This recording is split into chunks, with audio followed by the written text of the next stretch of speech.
Hello, welcome back to Mining Network. I'm joined again with Glenn Jessome, the CEO of Silver Tiger Metals. Rather than focusing on Silver Tiger Metals, we're actually going to do a bit more of a focus on Mexico. As most people are aware, the elections were on the 2nd of June. Since then, Claudia has come into power, and there's been quite a lot of changes already. So, Glenn, here to get your thoughts on that. Good to see you.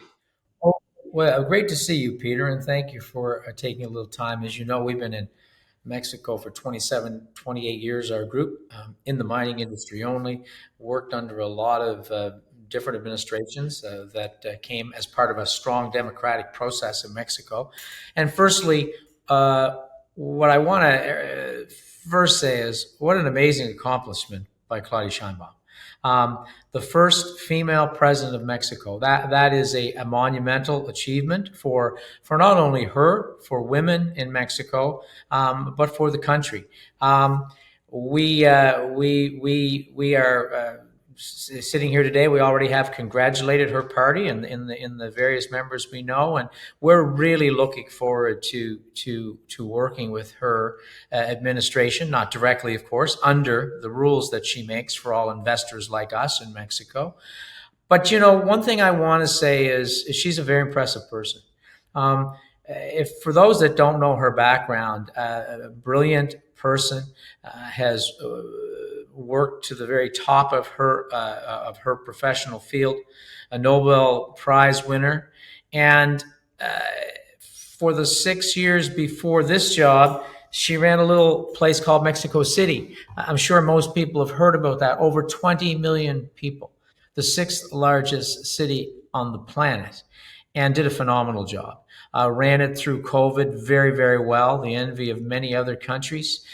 She to accomplish all she needed there, worked very, very closely with business interests, with international investment, private-public partnerships.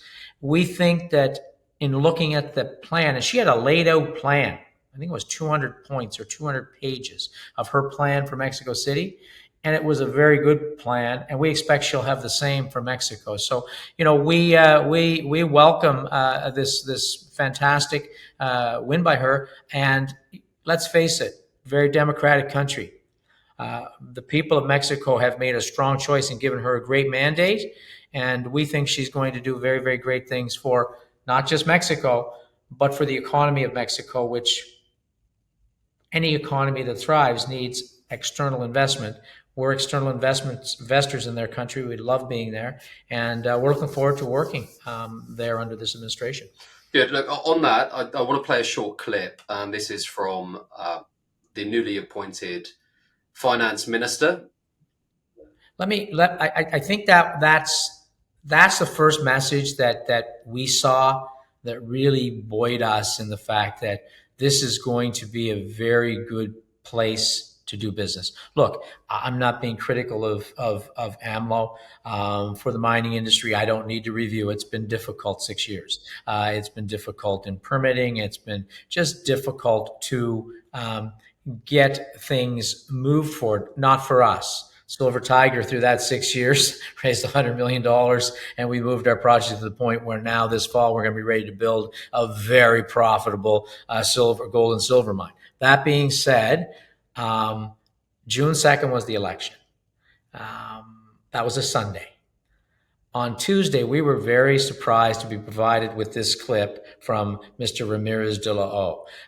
As you know, it takes time to appoint cabinet ministers. Within 24 hours, she had chosen and appointed her Minister of Finance.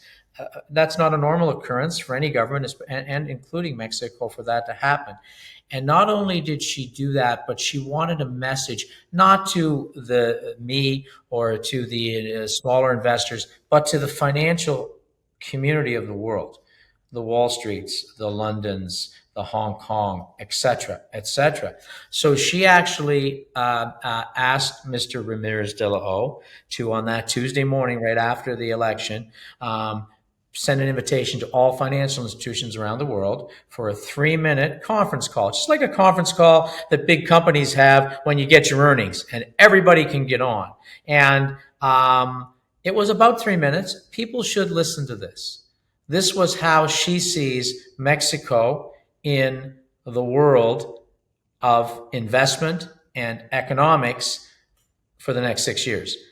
You'll find it very fascinating. We found it incredibly positive. Good. Well, like you said, it took within 2 days of winning the election, she's appointed the new finance minister, and she sent a pretty strong message. So let's play that message now, and then we'll dissect it afterwards. I will now introduce you to the speaker, Mr. Rogelio Ramirez de la O, Minister of Finance and Public Credit of Mexico, to proceed with his remarks. We remind you that there won't be a Q&A session. Please go ahead. Thank you very much. The winning presidential candidate, as per the official quick count, asked me to remain as the Minister of Finance and Public Credit, which I will do for an indefinite period, and to secure the following. One, the reduction of indebtedness generated each year for 2025 to levels compatible with a debt-GDP ratio sustainable over the medium term, that is around 3% of GDP.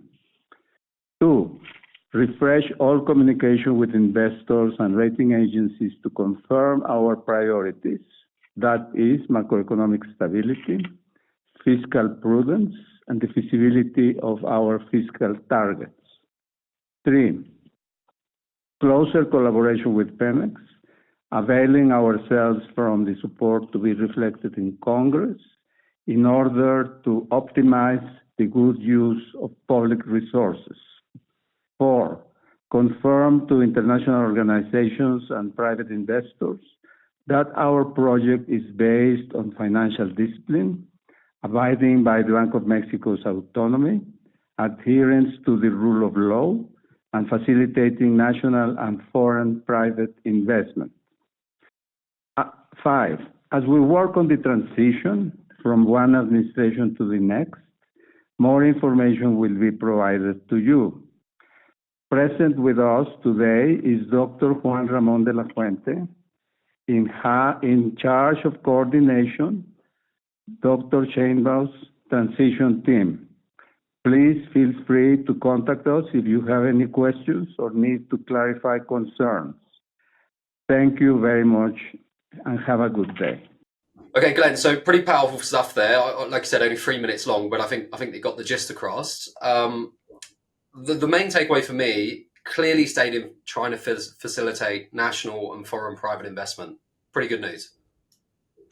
Yeah, so when you look at it, let's cut to the chase. I mean, the big message in there, especially near the end, was that they want to facilitate private investment. Of course, in Mexico, all countries invest in themselves privately, but foreign investment. And there's been more messages on this over the next couple of weeks after that. We'll talk about that in a minute.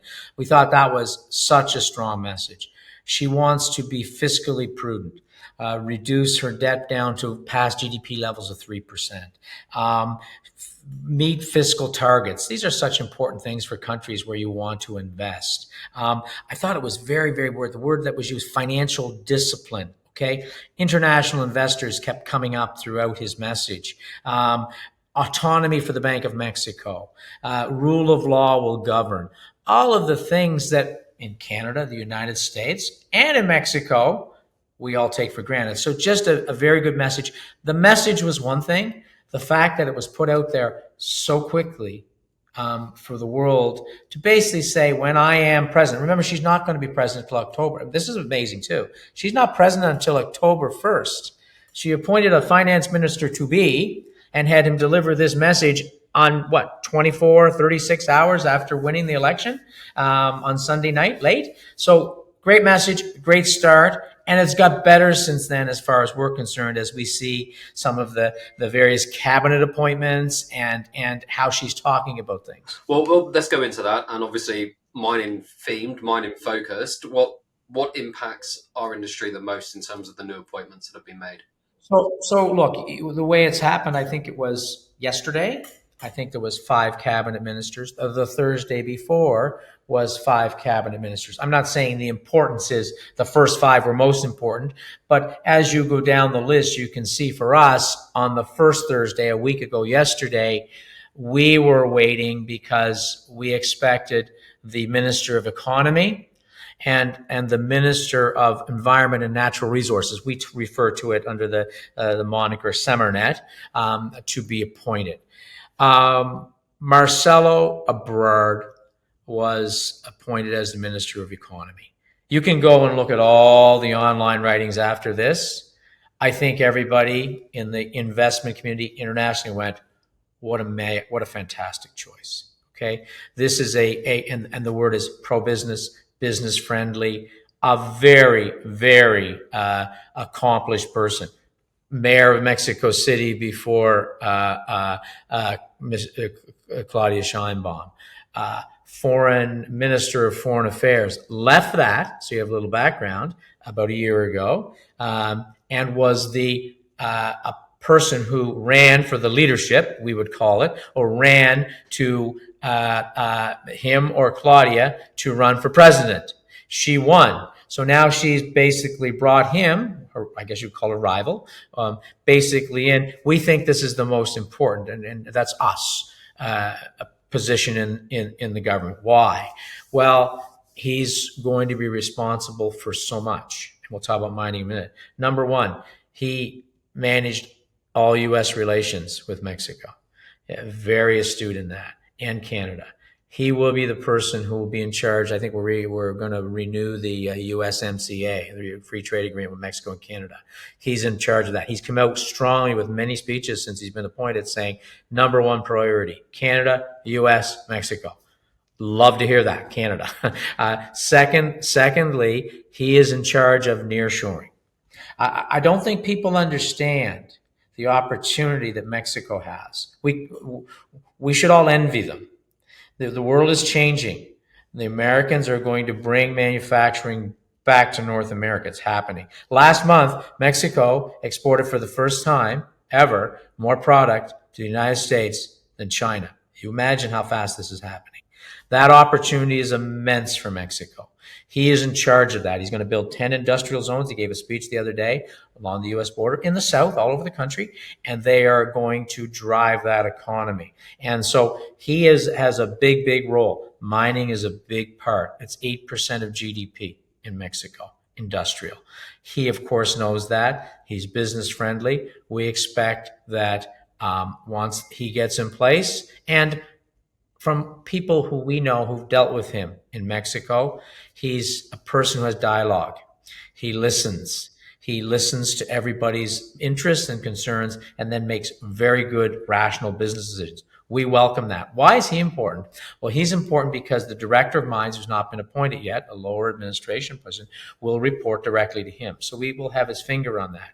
Now, the connection, the second most important person. So we thought that was fantastic.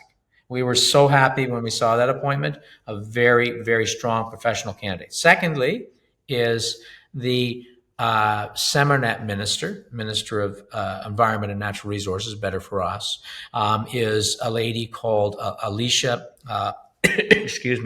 Barcena. Very, very smart person, long career, former ambassador.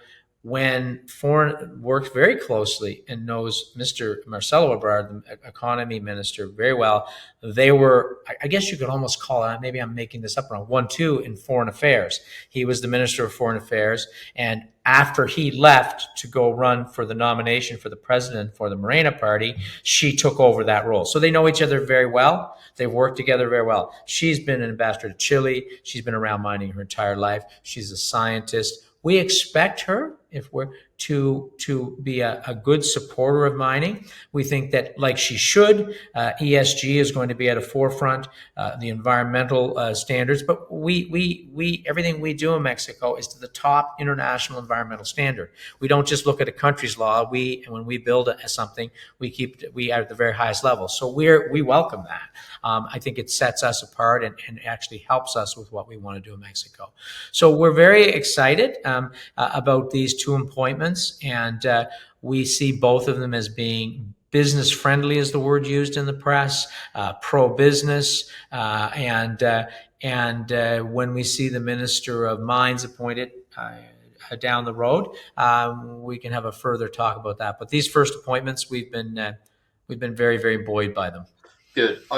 Obviously, it's still very early early days. But obviously, under AMLO, there was rhetoric around sort of no open pit mining, this, that, and the other, and obviously weren't particularly making the right noises for the industry to progress. But are you based on these appointments? I assume you're anticipating that rhetoric will be ended now, and moving forward, there'll be a bit more of a.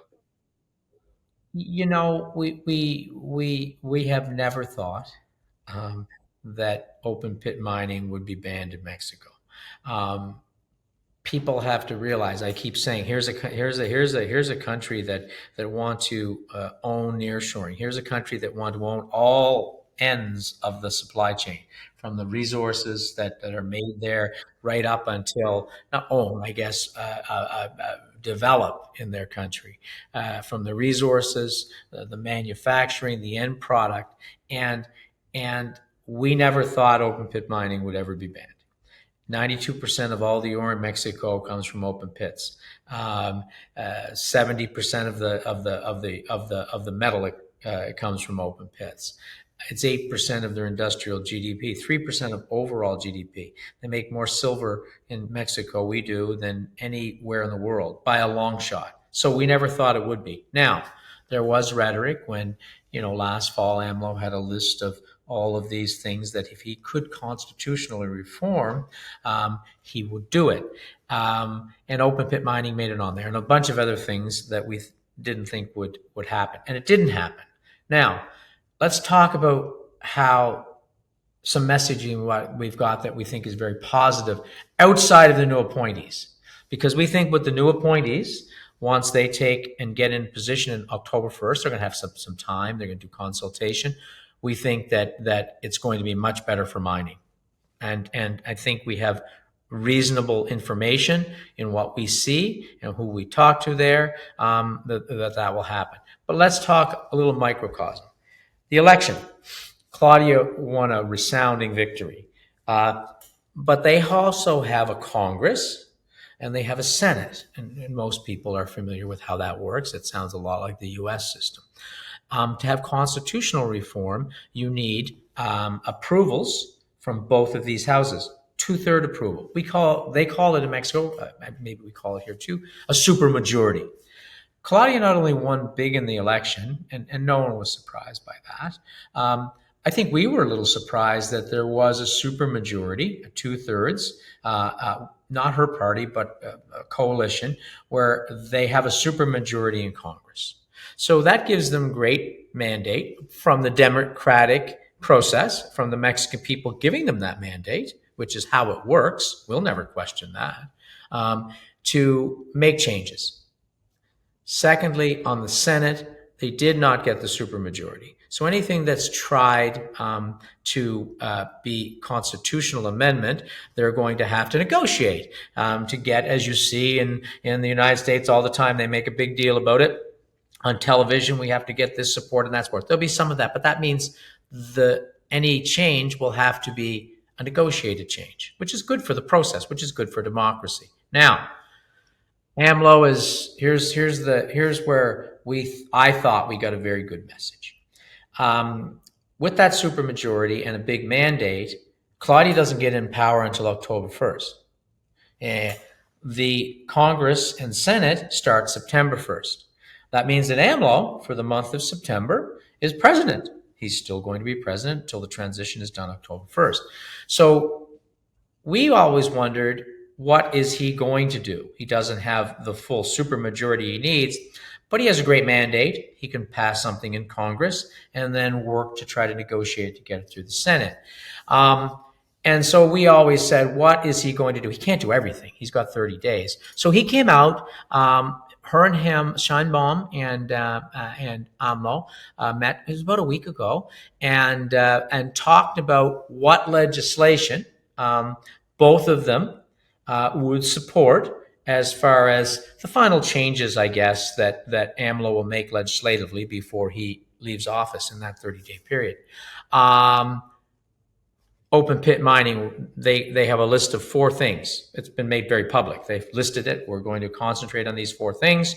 These are the legislation for September. So the 4 things, open pit mining ban was not on the list. We never thought it would be on the list, but I want everybody to know it was not on the list. The 4 things that are on the list, okay? One is he's always wanted to do judicial reform. And that would mean some judges in Mexico would be elected and not appointed. There are countries in the world that elect judges. There are countries in the world that appoint judges. I'm not going to judge and or have any weighting on what they should or shouldn't do with their judicial system. They have voted as a democratic country, and now a process and it's already started, reaching out to the judiciary. I think they're talking to lawyers. They're doing all kinds of consultation, and it's in September. Legislation will be put forward, and there will be a negotiation, especially on the Senate side, and they will resolve that. Remember what she said in her message: rule of law is very important. So they'll figure out the judicial system and how they change it. The second choice I thought was a wonderful one: more money, entrenching more money and stronger rules for education of children. Like, who could not support that? I'd vote for that. Number 3 was entrenching a constitutional change so that there's for females, I hope I get this right, this was the third one, for female elderly women, a guaranteed income supplement after a certain age, a social program, which all of us have mothers, so I'm sure that I could probably support that too. The last one was in strengthening the rights of the indigenous people of Mexico. We all have indigenous people. Canada, we deal with it every day. The U.S., I think, to a degree also. And remember, this is when we talk indigenous, we're talking really the descendants of the Aztecs from the Mexico City area and the Mayans, many different indigenous peoples. There's many types from the Yucatan who were there before the Spanish showed up, and we all know our Mexican history of what happened with Cortez, etc. That being said, I think that's a wonderful development also. But most importantly, I don't really need to comment on those. I'm just telling you what the 4 were. Nothing to do with changing any of the rules for mining, and nothing to do with any open pit mining ban, which we're not surprised by. Okay, so based on that and based on the reforms that they have agreed on, so assuming the ones that Claudia is happy with, it seems like there's potentially a period of relative stability coming in Mexico, fiscally prudent, and I guess trying to demonstrate to the rest of the world that they are, they are done with this rhetoric. It is a sensible leadership, and they're open for business. I think that, and I'm no expert, but I think that what started was, and some of these are noble things, with AMLO's administration, and they talk about continuing a lot of this, was they called it a 4th Reformation. And what a big calling card that's resonated with people in Mexico was they want to fight corruption. I'm not saying the drug trade as much as corruption within government, within politics. That resonated with people. And I think you'll continue to see them talk about reducing corruption. That's a wonderful thing. Any corruption should be rooted out. The second thing is that they talked about, and I think this is important, through AMLO's, he did push a lot of social programs. There's, for those that are in poverty, that are less fortunate in Mexico City, I think that's a wonderful thing. Okay. What happened there, and not only that, but there was of course, COVID happened, but the debt in Mexico went from 9 trillion to 17 trillion. That's pesos. That was all borrowed, most of that in US dollars. That's an issue. And I think that they want to continue to root out corruption. And I think that Claudia really, and I commend her for this, will want to be strong business-wise. And I'm coming back to that. This is how I see it. This is not what they're saying. This is how I see it. She wants to continue these social programs. She wants to bring all of society in Mexico up. That's a good thing. We do that in Canada. We do that in the United States. You do it in England. So I welcome. I think that's a good thing. Now, you can't keep borrowing that money. And she's very, very, very smart person. Look at the way she ran Mexico City. Listen to how she speaks about the economy. Look at the people she's appointing to help run the economy. The best, business friendly. Because I think if I was in her shoes, and I'm hypothecating here, you have the best opportunity in the world in Mexico right now as a 6-year leader. You have the Americans bringing all of that manufacturing back to North America. It will be in Mexico. You have that will drive their economy. They have oil. And she's talked in that interview. You'll see about improving on Pemex. That's another thing with Ramirez de la O. They have energy. They have resources. They now have been chosen to be the nearshoring location, really for the world, because the American economy drives the world. All of those things in 6 years. I think that any smart person like her, with the team she's building, would say, I can be an economic powerhouse in the world. And if you're an economic powerhouse, what can you do? That flows down to all the people, and it allows you to finance all of the great things like which we think are good, social programs for the people of Mexico. I think that it's going to be an incredible year, 6 years in Mexico. Sometimes you're in for all kinds of reasons. I think all doors are leading there for a wonderful economic 6 years. And if that's the case, it's going to be absolutely fantastic for mining too, because we're part of that economy. So I'll leave it at that. That's what I think. I can't guarantee that's what's going to happen, but I've given this a lot of thought. We watch it very closely.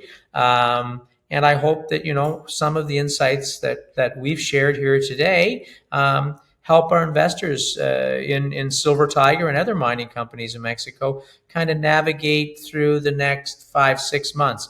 We're going to see some clear messages. I don't think much is going to happen until after October 1st. There'll be a little transition period.